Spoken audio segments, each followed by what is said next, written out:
welcome. Today is Monday, September 12, 2022. It's about 3:35 in the afternoon here on the East Coast of the United States. My guest, of course, is no stranger, one of our two regular military folks. Scott also opines on intelligence matters. Scott Ritter. Scott, it's always a pleasure. Welcome back to the show. Thanks for having me.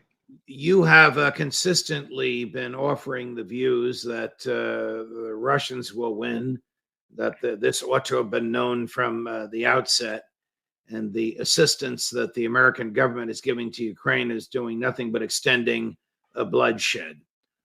Do you still hold that view in light of recent events, which appear to be scenes of Russian soldiers leaving weapons and heavy equipment and fleeing, and Ukrainian claims of capturing hundreds of square miles of territory back from the Russians?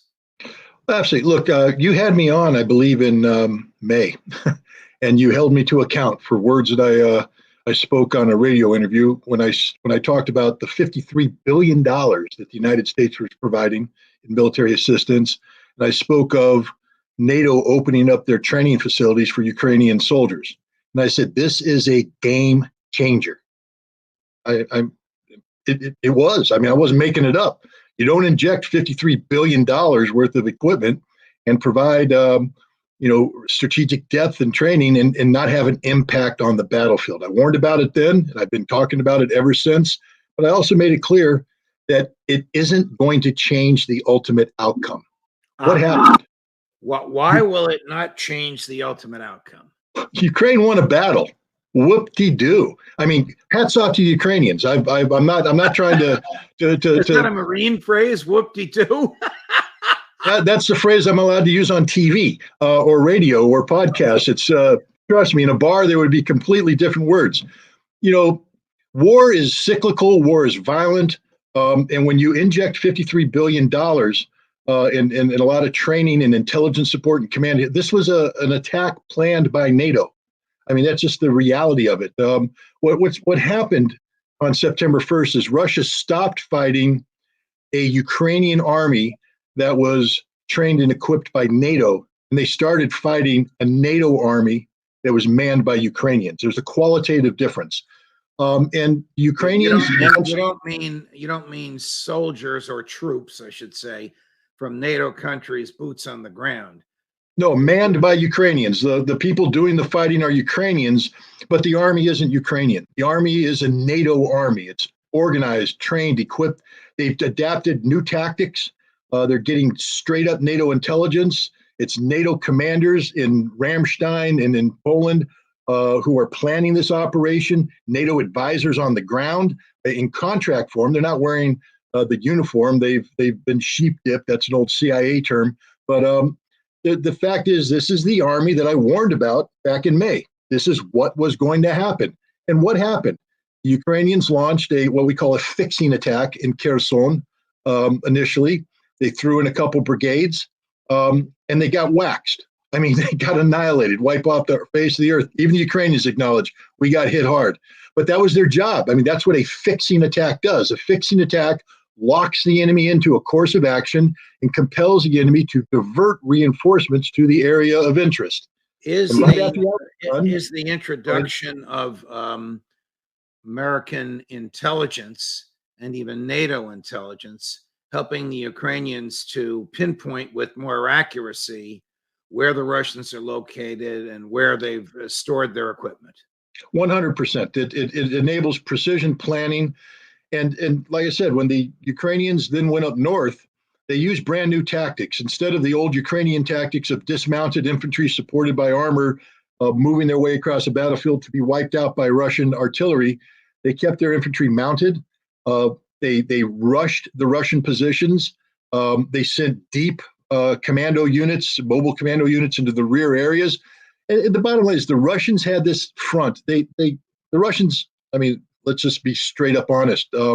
They made mistakes. They thinly manned a critical area. They had insufficient troops. They let the Ukrainians trick them into the fixing attack. They diverted their reinforcements. And the Ukrainians outmaneuvered them, outplayed them. But this is what the Russians did, and a lot of people are picking up. They traded territory, but they saved their lives. All right. How demoralizing is it for the Russians, and how exhilarating is it for the Ukrainians, for Russians just to drop weaponry and leave heavy duty, expensive equipment and flee to the east? Yeah, look, anybody who's watched the Band of Brothers knows that episode in Holland where the Germans counterattack and the paratroopers are forced to leave and they run and they get on the trucks and the sergeant just says, "This sucks. It sucks. Getting beat sucks. Living's pretty cool though."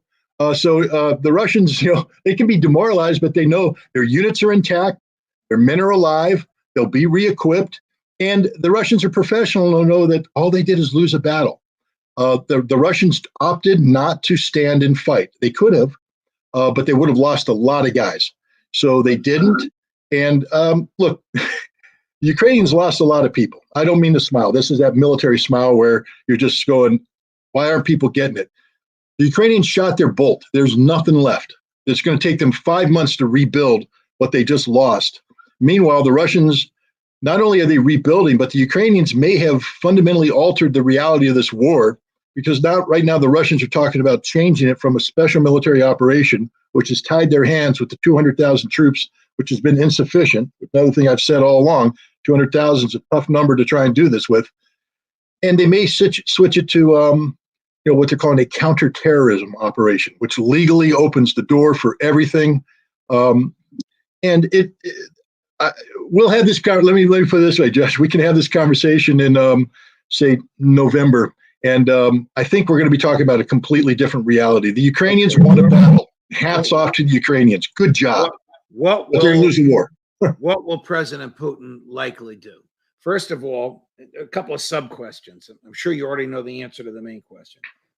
Is Putin himself, unlike Biden, the type of micromanager where he makes military decisions, or does he have top flight senior military people that he can trust to make the decisions for him?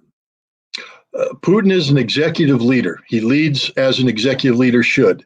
He gathers in his senior advisors. They have a conversation, and then he sets the strategic direction.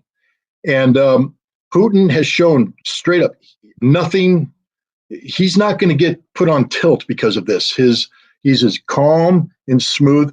The day that the Russians were retreating, he celebrated the 875th anniversary of Moscow, attended a fireworks demonstration, played judo. There's no panic in the guy. Then he held an emergency session of the Security Council where he was briefed, and he gave instructions. And the instructions were, we're not going to fight and die there. I want these guys pulled back, and then we're going to reorganize, regroup, and we're going to kick their butts. We're staying the course. No objectives have changed. We won't negotiate with the Ukrainians.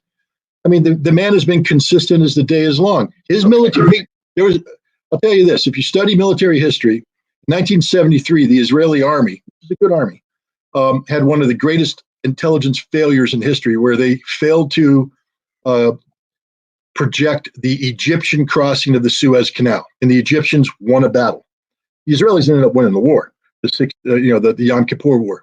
Right. I will tell you right now, what happened in Kharkov was an intelligence failure on the part of Russia. I believe, we talked about how in America, junior analysts sometimes have the right answer, but then the answer gets watered down as it goes up. Right. Putin has made it clear that this is a special military operation, and he's not going to allocate resources beyond the 200,000. That just isn't going to happen. Does he need more men, more troops? Does he have them? Will he have to conscript them? Will he have to implement a draft, which will be very unpopular in Russia? I don't believe we're going to see general mobilization. That would be a strategic deviation. There's a reason why Putin did a special military operation, and that is recognition that the big war being fought here is economic in nature, and he's winning decisively. So he's not going to do a general mobilization, which would cripple his economy at a very critical time. Do they need more troops? Yes. He knows this too, and does he have them, or are his best people already there? Are we going to get grunts that are poorly trained and are there against their will, or are we going to get people fighting with the zeal with which the Ukrainian forces are fighting. Oh no, the Russians have good troops, and they'll bring quality troops in. We already saw it. I mean, the Chechens have been bringing in tens of thousands of volunteers, but they never brought in their regular forces. The Chechens just dispatched their two best battalions, and we're going to get more of that. We're going to see more units coming in. We're seeing specific volunteers, recruitment for specialized infantry units. And this is going to happen. So, the Russians have the troops. They don't need to mobilize. What you're not going to see from Russia right now is panic. There's just no panic at all. The Ukrainians are having their moment. Enjoy it. It's not going to last long. Okay, the last time we spoke, I called to your attention a resolution by the City Council of St. Petersburg calling President Putin a traitor and suggesting he should resign. And you said this would be like the City Council of Berkeley, California, calling Donald Trump a traitor. Since that time, the City Council of Moscow itself has done the same thing. Council members. Is this a surprise to you? No, look, there is an organized political opposition in Russia. It's small, but it's where, and you know what happened to the City Council of Moscow? The council people who did it, they were arrested and they're going to be charged with treason, because their announcement coincides with the Ukrainian offensive.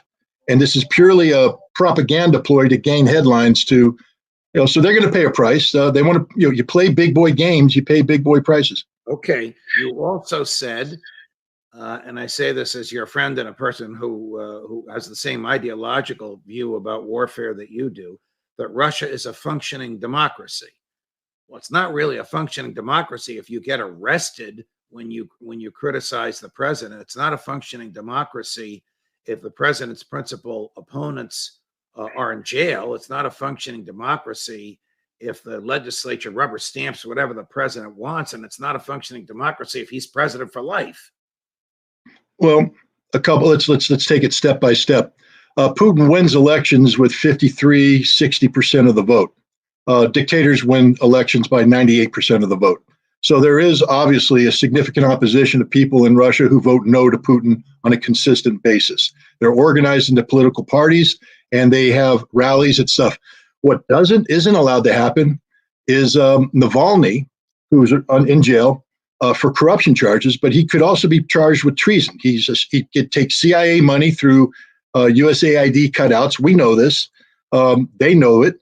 Everybody knows it, but nobody wants to admit it. In America, if I decided to take Chinese communist money for the sole purpose of undermining the constitutional principles of America by running for office to remove somebody from power, and our government found out, I'd be arrested, I'd be imprisoned. Why is Putin afraid to run against Navalny? He's not afraid to run against Navalny. Navalny would never garner more than 3 to 5% of the vote. But you don't empower the CIA by giving a stage to somebody who's bought and paid for by the CIA. That's just a statement of fact. Why do other people get arrested? I mean, I think we're on the same page on January 6th.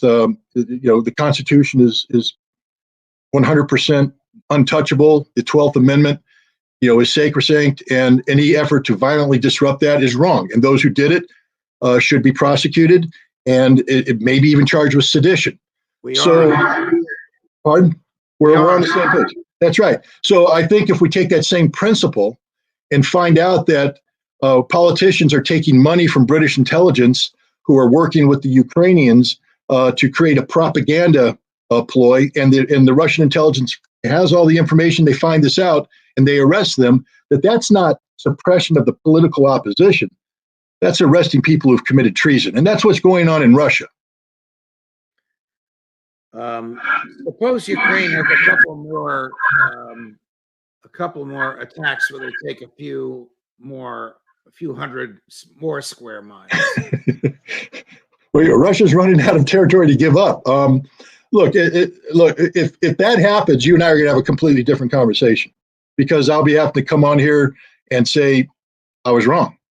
I mean, obviously something was going on that I wasn't tracking, that didn't come up on my radar, and X, Y, and Z. I don't think we're going to be having that conversation. I think Kharkov has always been a problem.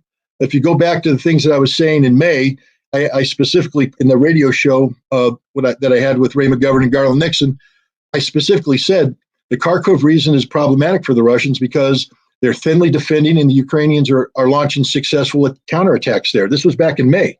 I said it's always going to be problematic. Russia decided to get rid of the problem. Why hold on to territory that's causing you an issue? They did a strategic retreat. They consolidated defensive lines. And in doing so, they freed up approximately 10,000 troops that are now going to go back into Donetsk and finish the job of what they call liberation of the Donetsk Republic. And then they're going to, turn their thing. They need more troops. The bottom line is, they can win one issue at a time, but who needs more troops? Well, the Russians do. If they want to, for instance, take Odessa, which I believe they want to, if they want to take Kharkov, which I believe they want to, they can't do it with the forces they currently have. That's a given, especially now that NATO is, because right now there's about 40,000 more Ukrainian troops in the training pipeline. They're in Europe right now getting trained. So they're going to come in, they're going to marry up with this equipment, and they're going to be, another offensive force. Are we going to do this cyclically forever? I can pretty much guarantee you that the Russian high command is saying that's the last time we're going to let that cycle run that revolution. We're now going to dramatically change the equation so that it doesn't have again. The Russians can make mistakes, but Russians can also learn from their mistakes and adapt to their mistakes. Well, you've been doing all the Judging Freedom podcasts and the other radio work that you do. You've written a book, Disarmament in a Time of Perestroika. Tell us about it. Well, this is a book about the history of the INF Treaty, Intermediate Nuclear Forces Treaty, the first 3 years of implementation that I played a prominent role in. I was the first inspector on the ground, and I helped install a monitoring facility outside of the gates of the Soviet factory. So I think it's a unique. Well, I know it's a unique history. I've drawn upon sources that nobody's ever else has. It's a unique history. It's a fascinating history. But even I think one of the benefits of this book is, we're talking right now about a conflict with the United States and Russia. And one question everybody should be asking is, what is the off ramp? I mean, someday this war in Ukraine is going to end. How do we improve relations with Russia? And a lot of people say things are so bad we can never improve them. I'm here to tell you right now that in 1985, things were pretty bad between the United States and the Soviet Union. It was the evil empire. We were enemy number one. They shot and killed a major in East Germany. We almost went to nuclear war. And then 2 years later, we signed the INF Treaty. In 1988, Reagan went to Moscow and said he views the Russians as friends, not the evil empire.